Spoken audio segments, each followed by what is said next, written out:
Calibrating the balance between invitation and challenge in relationships is crucial for effective discipleship and fostering growth and maturity in others. Jesus demonstrated his love for his disciples by inviting them to join him in every aspect of life, and by then challenging them in ways that encourage trust and growth and their maturity. This is the essence of his mission. He became flesh and dwelled amongst us to model how to live in trust with the Father and then to love others selflessly, even to the point of sacrifice. Consider the level of access that those you're leading and discipling have to your daily life and family routines.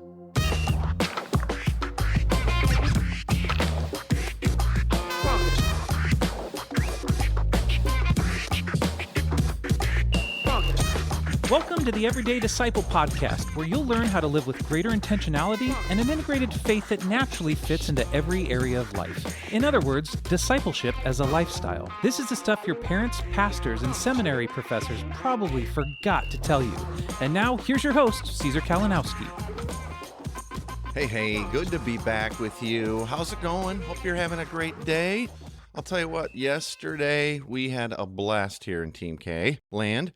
What a day. And we have a lot of these, so I shouldn't be surprised, but it's one of those things where I just feel so blessed at the interactions of our family and the way our children who are adults are with their kids and with us and with other people in the oikos, in the community. It's just amazing day of grace. And I had a really cool sort of proud and grateful papa moment. I was talking to our daughter, Kristen. It was actually her birthday, sort of all-day celebration. And we were talking about, everything and nothing, and as it is in life. And up came the topic of the kingdom of God and the beauty of it and the ease and grace within which we do live. And she was talking about how she was all teared up thinking about, I just want to live this way and have more and more people understand this and experience God's grace in and through relationship this way. And I just, the way she articulated it, and through tears almost, and she was saying had been crying about this just recently. I was just like, it really was a proud and grateful papa moment. I was so, so moved by it. And then, we kind of went on to whatever else we were talking about. It was really this beautiful picture of how this works and how discipleship in everyday life happens as we discussed the gospel and grace and the difference between that and religion and all that. So, awesome.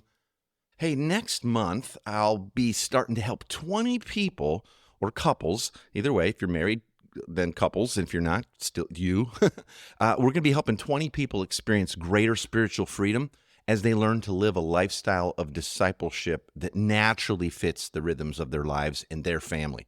Tina and I are going to be personally helping people with that. And that's why we created the Everyday Disciple Makers coaching program. It's because we hear so often from so many people who struggle with the same things over and over. They'll say things like, my people do not have time in their schedules for discipleship and outreach. I just can't seem to get it going here. Or they'll say, I don't have a full picture and plan to make disciples who make disciples in everyday life. That's what's kind of our roadblock right now. Or they'll say, I want to get off this program-driven hamster wheel of ministry activities and make our faith happen in real life. So if those sound familiar to you at all, if you're struggling with any of these and you're ready to finally make some real lasting progress, and you'd like to know more about this coaching and all, would you let me know? Would you just email me at Caesar@everydaydisciple.com? That's Caesar. So Caesar, just like the salad or the pizza, at everydaydisciple.com. And by the way, the 20 awesome people that do join us, and there's already some folks signed up, so there's not 20 slots left, but the awesome 20 people that do join us for this when it gets kicking off here. But so if you join before the end of the month, you're going to be getting some incredible access to Tina and I, sort of unlimited, as it were. So it's both group coaching and one-to-one, kind of a bonus. Anyway, I hope you'll get a hold of me if you're interested at all, just to even learn more. Just email me and say, hey, I'm interested in this coaching. Tell me more. And just email Caesar@everydaydisciple.com. Now, I'm going to be introducing my special guests here in just a minute. They're true missional practitioners who are making disciples and growing a church. But first, a little setup. You may have heard me say, the kingdom of God moves at the speed of relationship, and the gospel moves along the pathways of trust that are built. Have you heard me say that? Let me say it again. It's really important. The kingdom of God moves at the speed of relationship, and the gospel moves along the pathways of trust that we build. And this is so true. And how we build and grow our relationships intentionally is a big part of making disciples that make more disciples and developing leaders within the church. Now, to help with this, we teach folks how to calibrate what we call both invitation and challenge. Yep, invitation and challenge within their relationships. So relationships with friends, with their people of peace, or maybe they're not sure, potential people of peace, within the leaders that they're developing or hoping to develop as leaders. We also teach how invitation and challenge helps us in our parenting and our marriage relationships as well. Now, just quickly, here's what I mean by invitation and challenge. Invitation refers to an attitude and actions and words that say to people, I'm glad you're here. I'm available to you. I'm committed to you and our relationship, and you're welcome in my life. Invitation's about time and access to your life. So it might actually be an invitation to do something, right? But it's more a quality of how you are with those people. It's about time and access to your life. Invitation has to do with a sense of helping someone feel included in the community, welcomed, valued, not for what they can do, but for who they are. And it's about knowing and feeling that you belong. That's what you want people to experience, that others love them and want them there, and ultimately that they're valued and claimed by God as his own. Now, challenge, so we talk about invitation, extending invitation, that kind of feeling to people and access to us.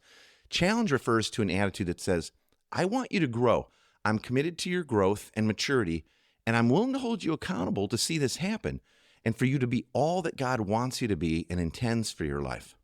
I want him to use us together to see that happen.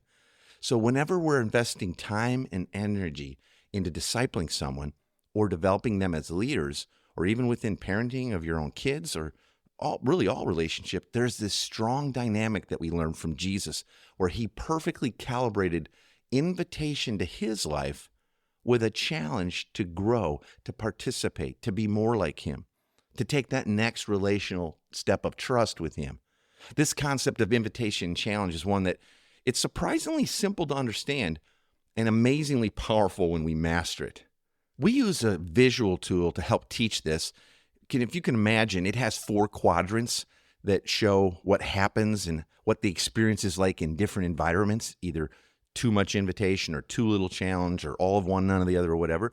So imagine a vertical axis that's got high invitation at the top, low invitation at the bottom, and then a horizontal axis that intersects it, low challenge on the left, high challenge on the right. So that produces those 4 quadrants. And so what we see is, and I'm just going to go over this real quickly and tell you how you can get more training on it, but we see is that if you're living in a small group or your church environment or how your church feels to people is high invitation, hey, we're glad you're here, but there's low challenge to maturity, to growth, to participate and all that. Just, hey, we're just glad you're here. That produces a cozy culture. That's your top left quadrant. Now, bottom left quadrant is low invitation and low challenge. It's not a lot of life on life. It's more like that Bible study kind of group or church that's just that. You come, you leave. Not a lot of doing life together and not a lot of challenge to grow because, that's risky. Don't want anybody to leave. Numbers are already dwindling. We call that the board culture. Now, the bottom right quadrant is low invitation but high challenge. And this is, maybe you've experienced this. This is like if you're working on staff, let's say at a church, maybe it's a big church or a big show on Sunday church. There's not a lot of invitation, maybe, and access to the leadership's life and the elders. They're not in your life and treating you like family. But there's always more challenge to keep things growing. And we call that the discouraged or stressed out culture. I've experienced that. I've experienced that myself a lot in the past. Praise God, not so much now. But what we're looking for is the upper top right-hand quadrant, which is both high invitation and high challenge. We call that the discipling culture. Jesus was the master of creating that. And really, even though we say high invitation and high challenge, it's the next appropriate invitation and the next appropriate challenge. And when we say challenge, don't think of like a poke in the chest, hey, you need to do this or stop that. It's the challenge to take that next relational step or that next step of ownership or maturity or whatever that might be.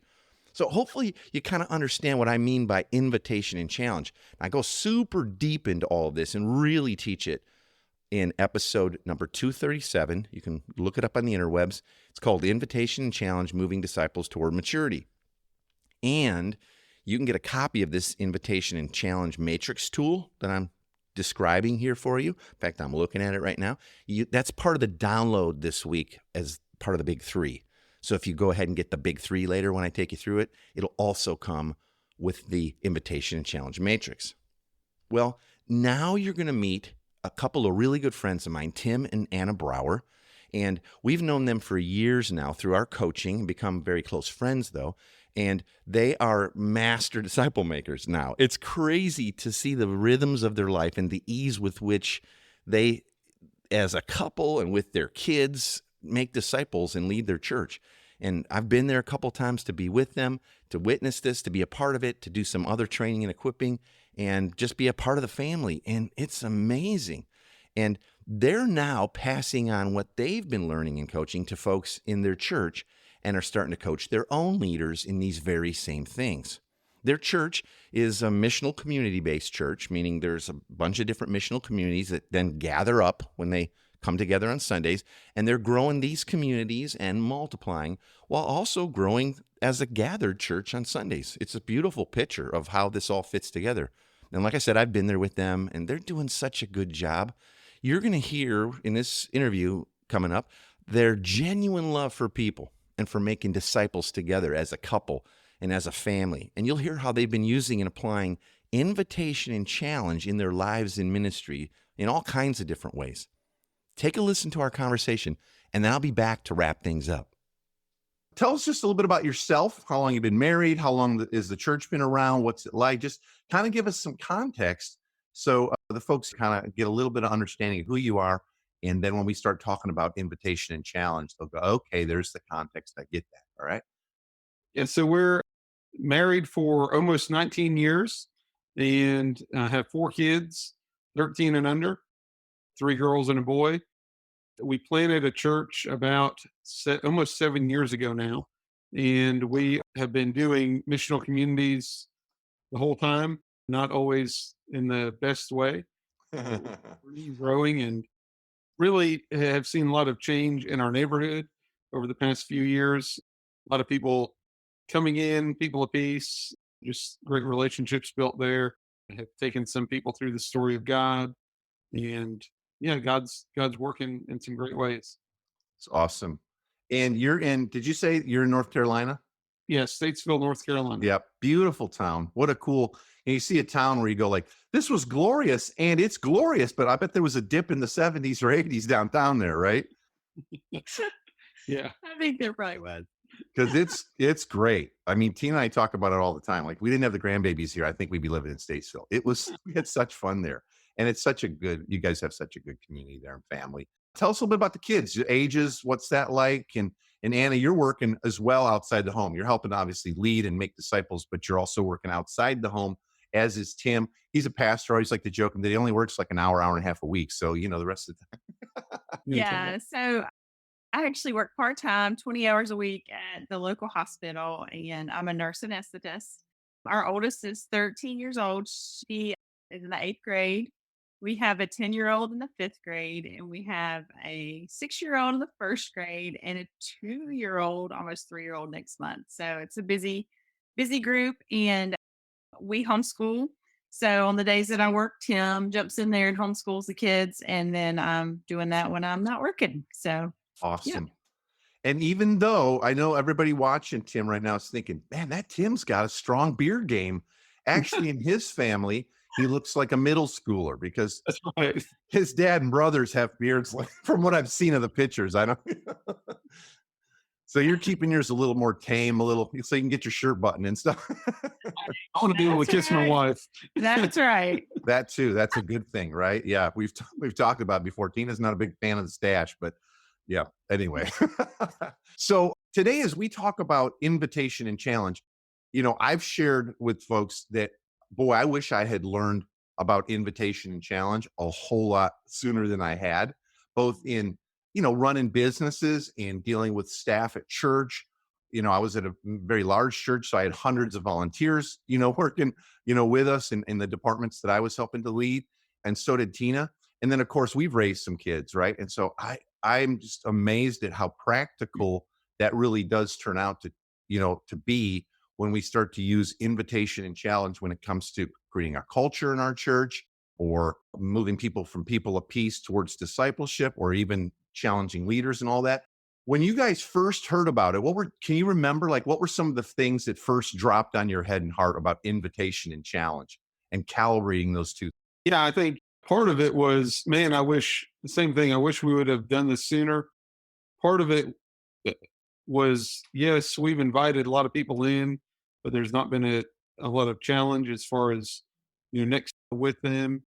Even with our kids, I feel like that relationship's a whole lot better and more inclined to be that way with the invitation challenge just naturally. But yeah, we've seen some benefit in that as well. What do you think from a community standpoint that you were building out a new church there, planting a new community in multiple communities? What would you say in the quadrants? Were you primarily, was it cozier? Was it, like, here, I'm just going to throw that on the screen as well. Like, where do you think you guys were maybe in those early days? Because I know as a church planner, it's like we just want everybody to come. We don't want to tick anybody off. Yeah, well, actually, I think we were probably in the stressed and discouraged because there were just so few leaders that we were really, doing everything and trying to make stuff Pressing happen. on them, yeah. And that we ended up, having a few leaders step down, and so then we kind of switched to the cozy culture to where we, made it easy for people, and that didn't work either. So anyhow, it I think the discipling culture, high invitation, high challenge, has been evident in some relationships in some instances, and it's really helped. Give We give still me have some some that- instances within the community. Let's say some of your core maybe, or some of the initial leaders that, stuck around after the stressed out sort of time of life, where you started realizing, oh, maybe I need to be, calibrating invitation and challenge more. Either like we're like, I need to start banking invitation and time with people, or we've done a lot of that. It's time to really start upping the challenge, which might stress people a little bit at first. Or like, you got any examples? Do you remember any stories of that? You don't have to name names, because, but this is a private group. No one's going to hear this. No, I think for our eldership, those that are elders, we've kind of just coasted along. They were invited into our home a lot. We, oftentimes spent time with them. We went camping with them, did different things, but there wasn't a lot of challenge as far as leading a group and starting a new missional community with them. So we've seen that happen. Also within our own missional community, we've seen a great increase in, with the invitation, we're always inviting in, but the challenge wasn't always there. And so we've encouraged some others that we've seen leadership abilities in to step out and start new communities. So we're coaching them right now and moving that way. So I know one of the things we've talked about recently quite a bit within our coaching relationship is the need to, as you're starting to equip more with your missional community leaders, and then therefore challenge them more to growth and taking on more ownership of their own missional communities, the need to make sure that you're really balancing out having some fun and plenty of invitation, because you're pushing them out into some new waters, right? yeah, two of the people that we're coaching now have been in our missional community, and so we've really loved on them, and they come to our house frequently and have been involved with us for a while, and so yeah, they're, I think, ready for that challenge and have accepted that well. And we want to keep in touch with them, at least having them over to our house once a month, and then, maybe just on a call or something like that. Of course, Yeah. checking with them on Sundays as well. Sure. How about with people of peace in your own life? I know you guys have a growing community and you're really popular in your neighborhood and available to people. How have you seen invitation and challenge working or informing your own decisions with people of peace, where you're like, hey, maybe this neighbor seems to be leaning in. They might be a person of peace, and using invitation and challenge to figure out how to calibrate that relationship towards discipleship and following Jesus. Mhm. You want to share about Jane? So we actually have some neighbors that have been very distinct people of peace. Like they meet all of the definition of people of peace, and Yeah, they like we were like, oh, it's the Seversons, so that was pretty awesome. But we've just been trying to spend lots of time with them. But then we had the story of God. When did we do that in Starting in January? January. Yeah, and so we invited them, and they came, and that was pretty awesome to be a part with them. And then Tim has invited the husband of that couple to be a part of his DNA group as well, and so that's been pretty cool. that's awesome. What do you think, Anna? Are you more do you more naturally tend towards invitation or challenge? Do you think? Oh, totally invitation. Really? Struggle to bring challenge. Now, I don't struggle as much with my kids. I guess I struggle with people pleasing and that kind of thing. And so I definitely enjoy spending time with people and not bringing a challenge. So I have to really work towards that and pray about So we balance each other in that. All right. Yeah. And I think you just touched on something, Anna, pretty important, that like I think we need both, right? We know this. We need invitation and challenge, and we're always learning in a given situation how to calibrate that. Best way to do that is ask the Spirit of God, I think. Right? Like, what's next, Lord, with this person? Like invitation or challenge, or a little bit of wrapped up together both, right? But you hit upon something pretty powerful there. And this isn't to like put a finger on you per se, but all of us, that oftentimes when we don't want to bring challenge, and remember, we always say the next appropriate challenge. So it's not from like, hey, I just met this person. You want to go on vacation? Or I just met this person. Like, you want to lead an alpha group? Like, I don't even know what, or something. But oftentimes, if we're not like inclined to bring a challenge when we know it's good for folks, it could be a fear of man thing, right? Or a little bit of people pleasing, like you said. And that, I think, as we grow in our gospel fluency and our identity, like really believing that God's our dad and he's crazy about us, and we don't have anything to prove or earn. In fact, we can't. It's even offensive to try, right? Then that sort of that need to make everybody else happy starts to diminish a little bit in our hearts, right? And so I think as we're maturing into Christ likeness, I think we will always find easier to do both. And because I know there's people listening that are go like, I'm all about challenge. I don't really want to hang out that much. You know what I mean? And it's just and it's kind of the same thing in reverse. It's like, I like me, and I want to be, my time's my own, and I just want them to do this. And so I taught them, go do it. There you go. High challenge, you know, or I invited them. They don't want to do it. I don't care. And it's that calibrating of the two. And sometimes for quite a long time. Hey, sometimes I know we've got friends and neighbors and people of peace where I feel like years of calibrating invitation and challenge up the slope relationally with them.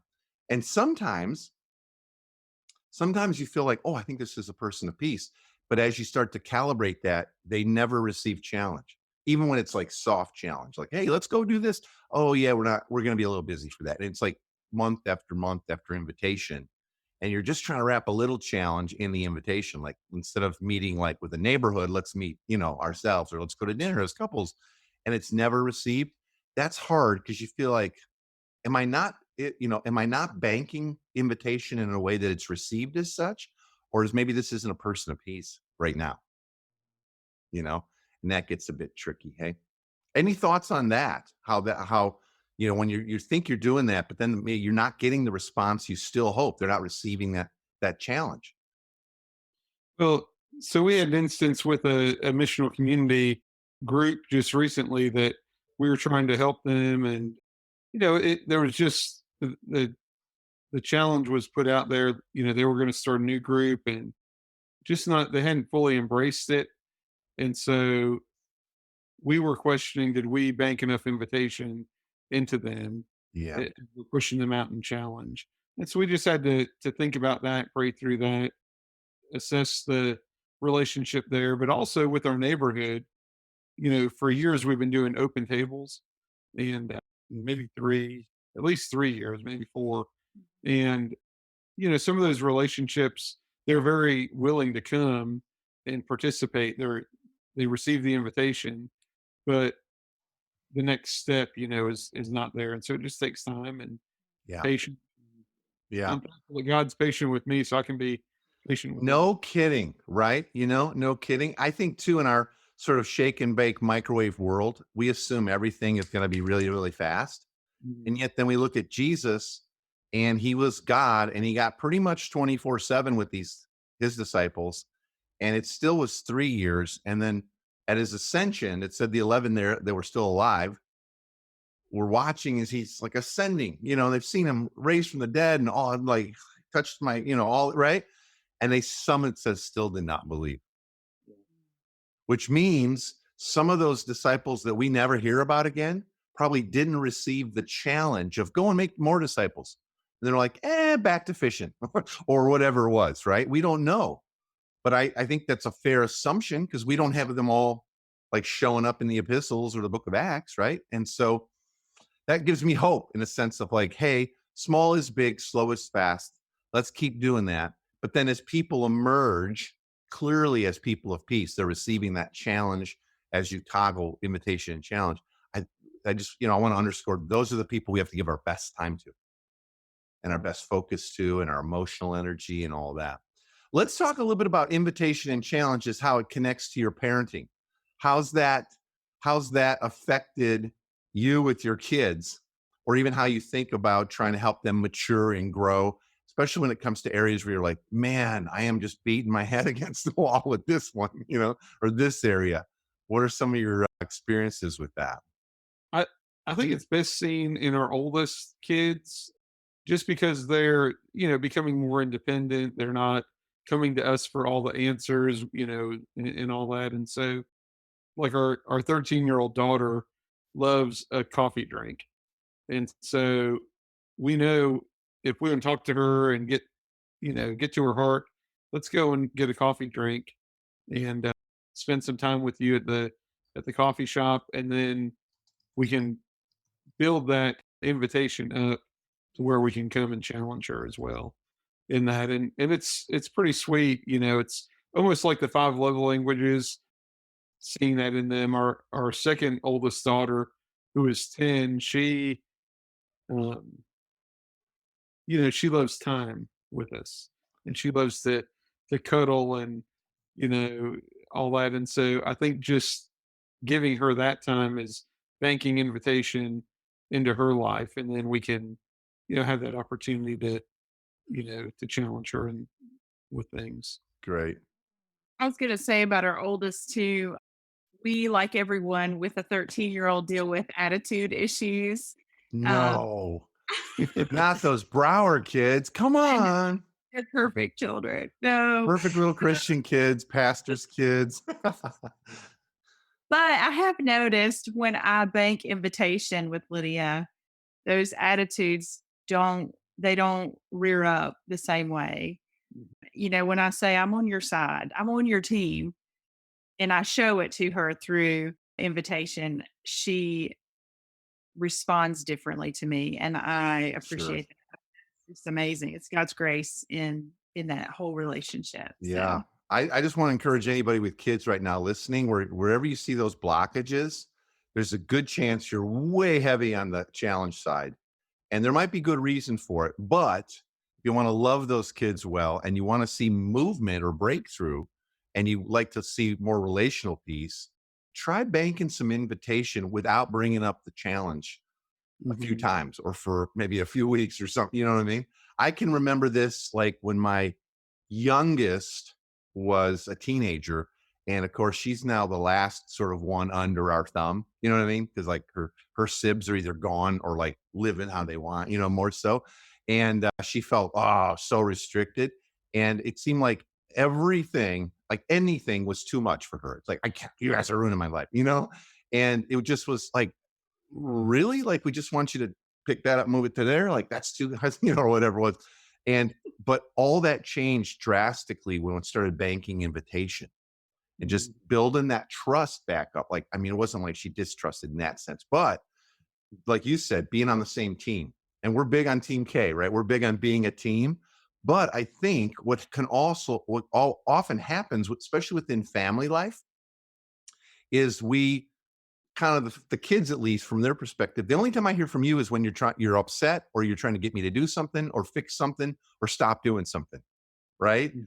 And that gets rough. That gets rough for them, because none of us would like that feeling of that either. I'm just going to pull up the invitation and challenge for parenting, right? you know, and so that's that performance review, and I think we might not feel like we're in the, like our family life with the kids is in the performance review category, but they might, because we've not spent a whole lot of time banking invitation. And what we think, oh yeah, we do, we eat dinner together every night. And they're like, and I hate it because you make us do it and you make me put my phone, that's not invitation, right? And I think that's something for us to remember, in both with kids, but also with people of peace, or neighbors that we're just trying to figure out if they might be, or leaders in our communities.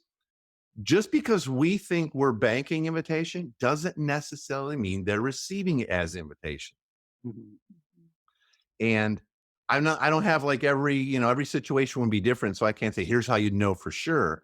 But I think if you're if you're always banking one type of invitation and the people aren't receiving the challenge, but they seem like they want to, they seem like they like you, they're leaning in, be it your kid or a neighbor or a leader you're developing, it might be that you want to try a different type of invitation, different type of access to your life and time.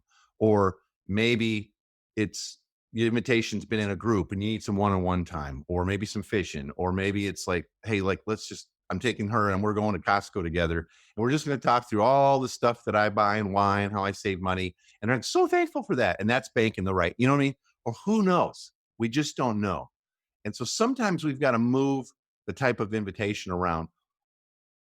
Or maybe we could be bold enough to ask, like, hey, did you enjoy that? Was that a good time? Great. I'd love to get together again. What would you like to do? And if they say the same, okay, maybe we're on the right track. If they say something completely different, maybe there's different ways of banking that invitation. I think for some people, banking invitation has a lot to do with words of affirmation. You mentioned, I think, the 5 love languages. For some people, like, that time together is great, and they need that because it's, invitation is access to us. But some people think, well, yeah, it's access to me, and then I was challenging the heck out of you. And like, what they really needed was to be told that you love them, that they're beautiful, that they're doing a good job, that you're encouraged, that you're proud of them, whatever, right? It would be in that situation. So yeah, it's awesome. Um, Another category that we've started to apply invitation and challenge to is in our marriage relationship. And that's a newer sort of iteration of the use of this for Tina and I, at least. And I know we've talked about it in coaching just a bit. Any thoughts on that? How invitation and challenge and calibrating that is starting to be utilized, or at least you're thinking through these lenses within your own marriage and relationship. I would say that I've seen it well done through Tim, because as he has been on this journey of learning more about missional living and even being coached by Caesar and things like that, long before we were coached by Caesar, like per se, he has moved very quickly along this path, and I have been much slower. And it's not that I wasn't willing to come Path along. of, you mean like living on mission and opening up your home and all that? Yeah, he's very extroverted and I'm not. And so it's very natural for him to be like, let's have people over all the time. And I'm like, I just want to lay on the couch all the time, like that. But I will say, he has been very grace filled. He has been very loving and brought challenge. Like, Anna, we can do this. You can do this, and I will be right here with you. Or I was just thinking about this invitation and challenge matrix and thinking, I wonder how many times I heard it before it really went from here to here. Because I think there's so many concepts, definitely that you've taught us, Caesar, that have been like that for me, where he dropped faster and I took forever. And he'd be like, Anna, how many times has Caesar said this? Or how many times have we read this? Or Times have I said whatever. it? How many times have I said this to you? But he's never been condemning in that way, like, "You should have got this." He would just always be loving, and so I think that was the appropriate invitation met with the challenge. Right. Because Good. Good job on you, Tim. no, And so true. but it's reality, right? Otherwise, it's just we're pushing on each other. Where's the love in that? And we have to do this disciple making in community as a lifestyle together. If we're married, and I think just about everybody on, in this call and watching is probably just about everybody, not everybody maybe, but almost. And it is so key that we're moving together, which means in some areas, in some aspects, we might have to slow it down or take more time to explain or bring the invitation, right? Or take on different roles. Like, hey, it's too challenging here. I realize that's just not something you want to do or you're good at or you feel confident right now in. How about I take that on, or whatever. So that's good. That's real good. I don't like this idea that, though, if there's any kind of conflict, you're bringing up my name in the middle of it a lot. I wouldn't call it conflict. I would just call I'm it just kidding. reminding, like, "Hey, you were this before." I'm We just got kidding. yeah. Hey, somebody, Rob Dickerson asked, what's an open table? And I was almost I didn't want to step on you there. And I wrote him back, an open table is kind of like a standing weekly meal where you can, you always know, hey, we're doing this and others can come, and we're just going to pick a night of the week, like a Thursday, and go, hey, open table, simple meal, y'all come. And not only are we inviting people of peace and neighbors or maybe key leaders or something like that, but we also have it sort of in our pocket because it's a predictable pattern, so that if we run into somebody, we don't have to go like, we should really have them over. And then it drags on and drags on. We're never planning it. We're forgetting about it, you know? But if we have that open table, that sort of standing open table, like we always do that Thursdays or we do that Tuesday night or whatever it is, then you can always go like, well, hey, a bunch of us, it's super casual, get together for like pizza and salad or soup and salad or whatever it is on Thursday. If you want to come, it'd be awesome. You can meet some great people. And then he asked like, well, how many people should you plan for? Who knows, right? The first couple times you got to see like who's all coming, but over time we get to invite people to also participate by bringing some stuff, so you don't have to plan that much. I know for us, and this is a little off base here, but I'm trying to answer Rob. For us, when we would do this, we generally would say, hey, we got the meat, you guys bring beverages of choice and a side to share. And they said, well, how many should I make it for? Make it for a dozen people, you know? And then if we have more, then we'll have more sides and it'll all add up. And then we would just kind of grill the meat or whatever we were doing, as it went. Or if we were doing spaghetti or something like that, it's like, well, we'll just boil noodles as we need them and the sauce we could refreeze, but all the sides are coming or whatever. So there you go. Little drop in teaching on open table. All right. So any other thoughts about using or even encouraging people to really embrace and start to utilize invitation and challenge within their church staffs or with their parenting or marriage or whatever? Any thoughts on this to encourage people in really starting to touch and handle and use this stuff? I think it's really worth wrestling with all of the relationships that you have and just seeing, where you're challenging more, where you're inviting more, and how to balance that better. I think we all have room for improvement. I think there's definite benefits to kind of structuring life around that. I think it opens doors for taking that next step with people. And so, I think we love inviting others in. We love the high invitation, and we do that a lot. I think the challenge has come, and we've seen benefit in that. And really, people even being ready. I remember we started DNA group, which is like a little triad of men meeting with men, women with women.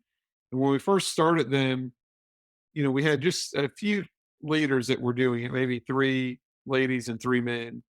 And they grew, and the groups didn't multiply like we hoped that they would. And when I challenged them, I mean, they'd been invited into these groups, and when that next little bit of challenge came, they were ready to jump. There were some people that were like, "Yeah, I'm going to start one. I'm ready To to." multiply out and start new ones. Yeah.